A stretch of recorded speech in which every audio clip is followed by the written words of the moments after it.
What's up mga idol? For today's video, dito nga kami ngayon sa may La Union. Naghahanap nga kami na makakainan namin na masarap.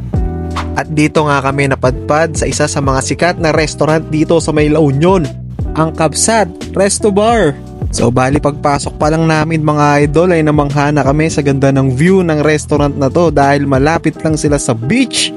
Kaya hindi na rin ako magtataka kung bakit marami ka makikitang kumakain at nagpe-picture dahil kung ganito ba naman na makikita mong view ay talaga namang marerelax at pabubusog ang mata mo sa mga tanawin pa lang. Sa video nga ito mga idol, namimili na kami ng orderin namin, so bali ito yung menu. Nahirapan nga kami sa pagpili niyan mga idol kasi ang dami nilang in-offer, pero sikat ang Kabsat mga idol sa mga Filipino dish nila kaya yun na lang in-order namin. Isa nga sa mga in-order namin is itong crispy pork sisig and beef caldereta na sobrang tender at lambot ng baka mga idol. Nag-order din kami ng grilled pampano dahil isa yan sa paborito ng kasama ko.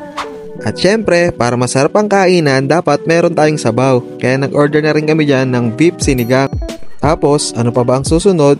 Kainan na! Sobrang solid ng crispy sisig nila mga idol, pati yung beef caldereta. Tapos samahan mo pa ng masayang kwentuhan at magandang tanawin. Talaga naman, mapaparami ka ng kain.